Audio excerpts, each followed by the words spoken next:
안녕하세요. 김성길 목사와 함께하는 GTS 말씀 묵상 시간입니다. 오늘은 6번째 주간의 둘째 날 묵상입니다. 둘째 날 묵상의 주제는 중요한 것 찾기입니다. 하나님의 말씀 속에서도 중요한 것을 찾는 게 중요하고, 우리들의 삶의 현장에서도 중요한 것을 잘 찾는 것이 삶을 변화시키고 발전시켜 나가는데 중요한 역할을 하는 것입니다. 또 우리 인생에 있어서도 가장 중요한 것이 무엇인지, 또 중요하게 여겨야 될 것들이 무엇인지, 그래서 오늘은 이런 질문을 좀 많이 해보시기 바랍니다. 오늘 하루 살아가면서 나에게 가장 중요한 건 뭔가? 그게 정말 중요한가? 더 중요한 것은 없는가? 업무를 처리하실 때도 이 업무를 가장 잘 하기 위해서 가장 중요한 방법은 뭘까? 그보다 더 중요한 방법은 없나? 이런 질문을 몇 번만 해보시면 모든 부분이 훨씬 더 좋아질 수가 있습니다. 자, 그럼 오늘도 먼저 이 그림을 함께 나누도록 하겠습니다. 자, 이 그림이 뭘까요? 이 빛나는 황금으로 만들어진 상자 같은 그림인데, 사실 하늘의 예루살렘 성입니다. 하늘의 예루살렘 성을 보면은 우리가 인간이 참 표현하기가 어려운 면이 있어요. 그래서 이 그림을 그린 분도 아마 고민을 많이 하면서 이렇게 그려놓지 않았을까 싶습니다. 우리가 보통 왕궁 그러면 세상에서는 다양한 건축물들이 막 등장하는데, 하늘의 예루살렘 성을 이렇게 보면은 네모가 반듯하고 또 길이와 너비와 높이가 같고, 그래서 이렇게 정사각형 형태로 그릴 수밖에 없는 그런 상황이에요. 물론 이제 성곽이 있습니다. 크고 높은 성곽이 있는데, 또 그 밑에는 12기초석이 있죠. 그리고 12문이 있습니다. 그 12문은 다 진주로 만들어진 문이죠. 자, 그래서 아마 이 그림을 그래도 참 잘 그리신 것 같아요. 나름대로 고민을 많이 했을 것 같습니다. 자, 이 그림을 보면서 느껴지는 것은 무엇입니까? 저는 두 가지를 느껴보고 있어요. 하나는 신비로움. 참 신비로운 도성이죠. 그리고 들어가고 싶다. 이 성에 들어가고 싶다. 황금으로 만들어진 성이 이 세상에는 없잖아요. 다 일부분만 금으로 만들었을 뿐이죠. 근데 하늘의 도성은 정금이라고 표현하고 있습니다. 이 성에 들어가 보고 싶죠. 자, 두 번째는 내용물입니다. 내용물은, 눈에 보이는 내용물은 간단하고 보이지 않는 내용이 훨씬 더 많습니다. 보이는 것은 황금도성, 밑에 보면은 12문이 있습니다. 그리고 하늘이 있고 성에서 반짝거리는 모습, 그리고 빛이 나오는 모습들이 있습니다. 또 그러지만 이제 보이지 않는 것, 이 안에 있는 것들을 한번 상상을 해보면 이 성 안에 뭐가 있을까요? 일단은 우리가 요한계시록 21장을 바탕으로 놓고 보면은 삼위일체 하나님, 성부, 성자, 성령 하나님, 그 다음에 성도들이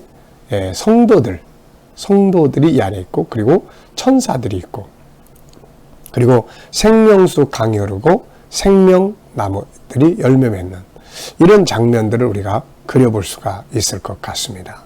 네, 이 성은 엄청나게 크죠. 그림에서 가장 중요한 것은 무엇인가요? 가장 중요한 것. 금으로 만들어졌으니까 그것이 중요할 수도 있고, 그런데 저는 이 성이 하나님의 도성이라고 하는 것이 가장 중요하다, 이렇게 생각을 해요. 히브리서 12장 22절에 보면 하늘의 예루살렘을 하나님의 도성이다, 이렇게 이야기를 합니다. 우리가 세상의 나라에서 보면은 그 대통령들이 거하는, 왕이 거하는 곳이 있죠. 그래서 그곳이 수도가 되고 또 그들이 거하는 집들이 있습니다. 우리나라에는 청와대가 대통령이 거하는 곳이고, 또 뭐 미국 같으면은 이제 백악관이 바로 대통령이 머무는 곳이죠. 러시아에 가보면 크레물린 궁이 있는데 아주 멋지게, 저는 이 하늘이 새 예루살렘 성을 소개할 때마다 그 크레물린 궁을 많이 생각을 해봅니다.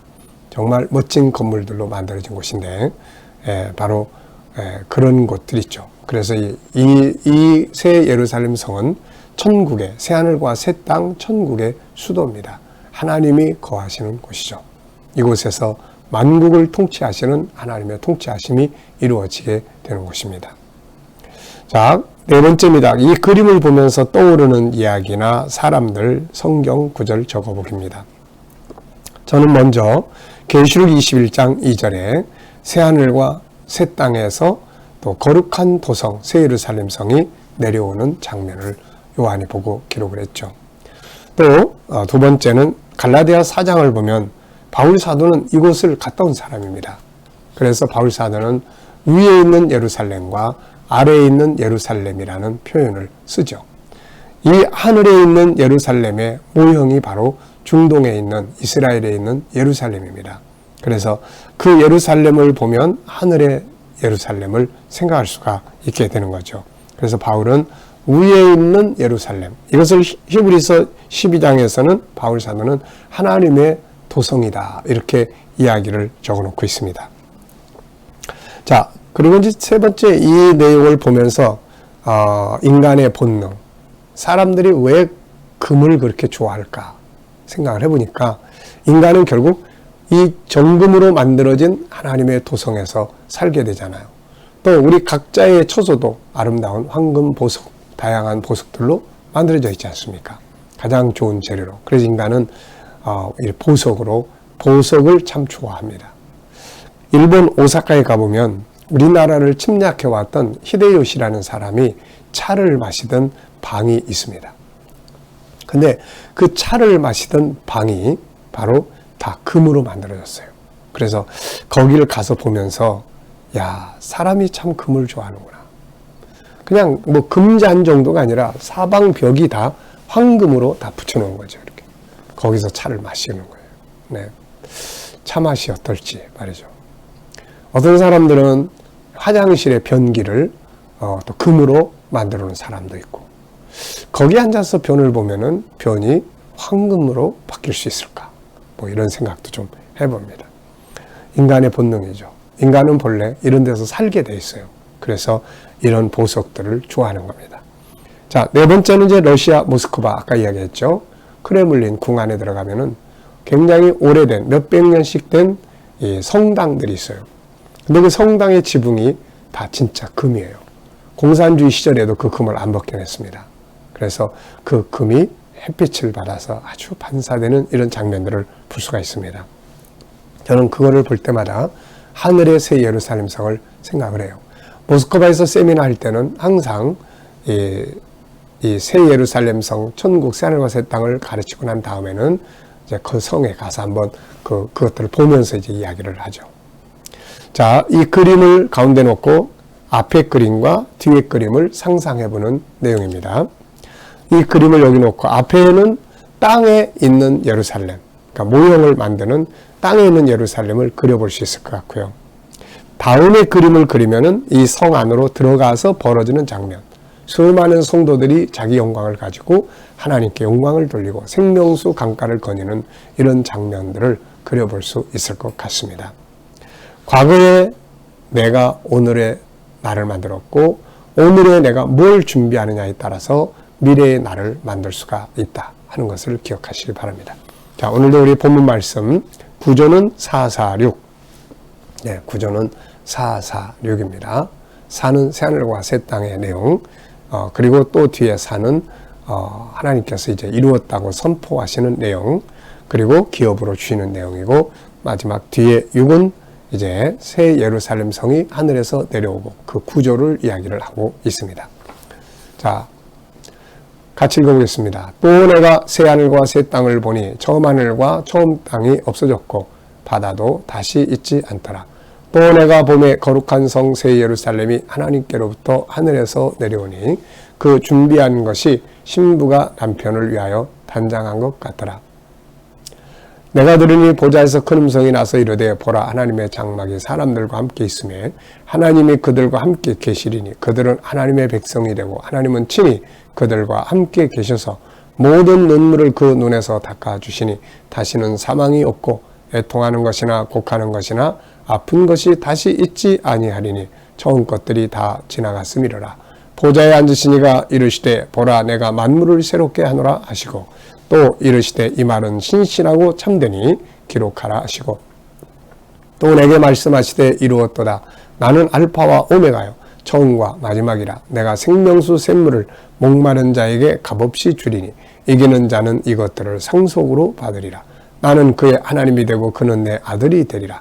그러나 두려워하는 자들과 믿지 아니하는 자들과 흉악한 자들과 살인한 자들과 음행하는 자들과 점술가들과 우상 숭배자들과 거짓말하는 모든 자들은 불과 유황으로 타는 못에 참여하리니 던져지리니 이것이 둘째 사망이라.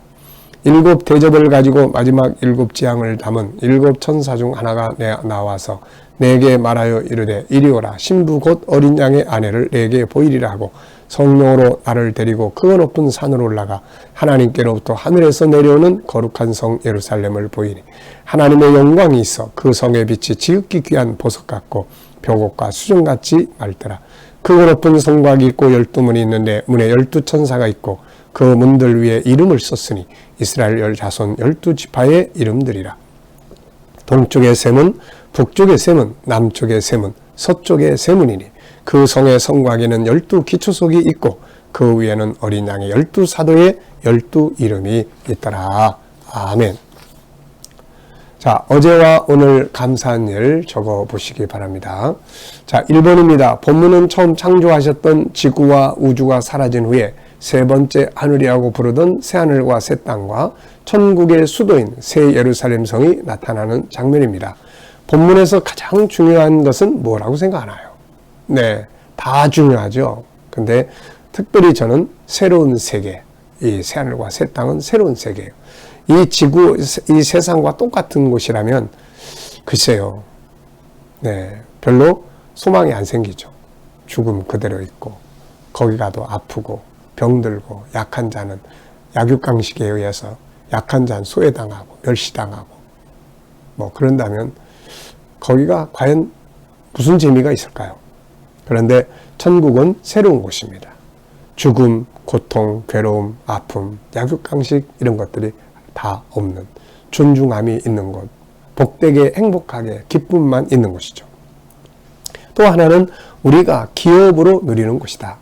우리가 손님처럼 왔다가 가는 곳이 아니라 내 집이 거기에 있고 내가 누릴 하늘이 있고 땅이 있고 내가 누릴 생명나무 과일들이 있고 나를 섬기는 천사들이 있고 성도들이 함께 교제하고 너무너무 행복한 곳이죠. 사랑하는 자녀들 우리 모두가 함께 그 자리에 있어야 되겠죠.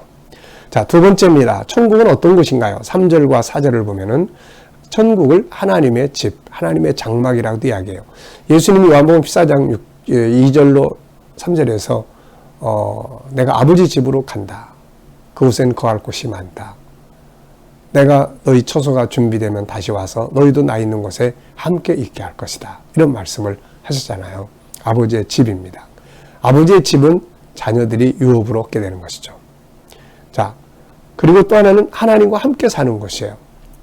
그래서 3절에 보면 내가 들으니 하나님의 장막이 사람들과 함께 있음에 하나님이 그 가운데 거하시리니 하나님은 저희는 하나님 백성이 되고 하나님은 친히 그 가운데 계셔서 그 눈에서 모든 눈물을 닦아주시매 다시 사망이 없고 곡하는 것이나 애통하는 것이나 아픈 것이 다시 있지 아니하리니 처음 것들이 다 지나갔음이로라.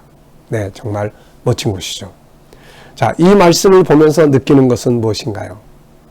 자, 믿음을 잘 가져야 되겠다. 정말 믿음이 중요하다. 왜냐하면 이 믿음이 이 나라에 들어가게 하고 이 나라를 기업으로 얻게 하지 않습니까? 믿음이 가져다주는 결과, 믿음이 가져다주는 축복과 선물은 많지만 그러나 이 새하늘과 새 땅의 기업은 최종적인 결론이에요. 이게 있기 때문에 믿음이 중요한 겁니다. 자, 세 번째입니다. 1절로 2절에서 느낀 것을 적어보고 질문 2개 만들어 보는 거예요. 또 내가 새하늘과 새 땅을 보니 처음 하늘과 처음 땅이 없어졌고 바다 다시지 않더라. 또 내가 보니 거룩한 성 새 예루살렘이 하나님으로부터 하늘로부터 하나님께로부터 하늘에서 내려오는 것을 보니 그 예비한 것이 신부가 남편을 위하여 단장한 것 같더라. 1절은 새하늘과 새 땅을 이야기하고 2절은 그 나라의 수도가 되는 바로 새 예루살렘 성을 이야기를 하는 것입니다. 세상은 사라지고 영원한 나라가 등장하며, 그래서 우리는 사라질 세상에 마음과 인생의 목표를 두지 말고 여기 살지만 영원한 도성을 위해서 살아야 한다 하는 생각을 해보고요. 질문은 확인 질문입니다. 새하늘과 새 땅은 어떤 곳인가? 무엇인가? 이곳은 천국입니다. 우리가 천국이라고 말하는 곳, 낙원이라고 말하는 곳, 하나님의 나라라고 말하는 곳이 바로 새하늘과 새 땅이에요. 두 번째는 천국의 수도는 무엇인가? 바로 새 예루살렘 성이 천국의 수도입니다. 그래서 그 안에 삼위일체 하나님이 거하시고 만국을 거기서부터 통치하시는 거죠. 오늘 응용해보고 싶은 말씀은 무엇인가요? 오늘 이 말씀들을 보면서 생각나는 내용이 있어요. 그게 뭐냐면 바울 사도가 고린도서 13장에서 이야기한 믿음, 소망, 사랑. 네, 믿음, 소망, 사랑. 믿음을 갖는 것은 천국에 들어가는 거고, 이 새하늘과 새 땅을 오늘도 소망하며 사는 거고, 이걸 소망해야 돼. 눈 감으면 그게 떠올라야 돼. 여러분들 눈 감으시면 뭐가 떠오릅니까? 세상 것들이 떠오르면 염려스럽고 속상하고 하지만 바로 이 새하늘과 새 땅이 막 떠오르는, 네, 이게 되면 소망이 되죠. 그리고 사랑입니다. 이 새하늘과 새 땅의 질서는 사랑의 질서예요. 세상은 약육강식의 질서가 돼서 힘든데, 그래서 우리 이 나라를 소망하는 사람들은 이 땅에서도 사랑의 질서를 가지고 살아야 되겠죠. 오늘도 믿음, 소망, 사랑으로 복된 하루가 되시기 바랍니다. 오늘의 과제입니다. 오늘은 중요한 것 찾기이기 때문에 내 인생에서 오늘 하루의 삶에서 내가 업무 처리할 때 중요한 방법들을 한 번씩 생각해 보시고 해보시기 바랍니다. 오늘의 재능 개발의 기도는 비전 꿈 갖기, 목표 세우기, 중요한 것, 중요한 방법이나 중요한 길, 중요한 가치 찾기, 미리 준비하는 능력 키우기, 성장과 발전하기, 사춘기 잘 보내기, 기획력 키우기. 네. 자, 오늘도 정말 새하늘과 새 땅을 기업으로 받을 우리들이니까 이 나라를 소망하면서 좋은 하루, 승리 하루가 되시기 바랍니다. 기도하고 마치겠습니다. 주님 감사합니다. 오늘도 묵상을 시작하면서 하루를 출발합니다. 새하늘과 새 땅이 우리의 마음에 있게 하여 주셔서 오늘도 이 나라 소망함으로 기쁘고 즐겁고 감사하게 살게 하여 주옵소서. 오늘도 우리와 우리 자녀들이 재능이 잘 개발되도록 은혜 베풀어 주시옵소서. 오늘 개발하기를 기도하는 제목들은 하나님, 먼저 모든 우리 성도들 자녀들이 비전과 꿈이 분명하고 올바른 목표가 있고 또 살아가면서 가장 중요한 것, 중요한 방법이나 중요한 길, 중요한 가치들을 찾을 수 있게 하시고 무엇이든지 미리 준비하는 능력을 키우며 성장과 발전하고, 특히 우리 아이들은 청소년기를 잘 보내게 하여 주시고 기획력을 잘 키워가게 하여 주옵소서. 주님, 오늘도 우리 자녀들, 친척들, 이웃들 중에 믿지 않는 자들 다 주께 돌아와 구원받게 하여 주시고 우리 자녀들과 성도들을 사랑하는 현장마다 함께 하여 주셔서 코로나로부터 안전하게 지켜주시고 백신을 맞는 자녀들과 성도들 건강하게 후유증 없이 안전하게 보호하여 주시옵소서. 주님, 믿음으로 일하는 직장과 사업장들이 형통하게 하여 주시고 저들이 기계가 아니라 창조적 능력을 가지고 일하게 하여 주셔서 일터들이 발전하게 하여 주시고 새로운 일터들을 구하는 자들에게는 좋은 일터들이 예비되게 하여 주옵소서. 치료받는 성도들에게는 모든 질병에서 속히 건강을 회복하고 바이러스들이 소멸되게 하여 주옵소서. 이 나라와 민족을 붙들어 주시고 이 땅에서 코로나가 소멸되게 하여 주시며 또 이 나라의 거룩한 땅이 되고 선교의 땅이 되게 하여 주시고 이 나라의 지도자들은 지혜와 총명을 가지고 이 나라를 바른 길로 이끌어가게 하여 주옵소서. 오늘도 세계 곳곳에 있는 선교사님들과 저들의 사역 가운데 함께하여 주시옵소서. 핍박받는 교회와 성도들은 끝까지 승리하도록 은혜 베풀어 주옵소서. 감사하며 예수님의 이름으로 기도하옵나이다. 아멘.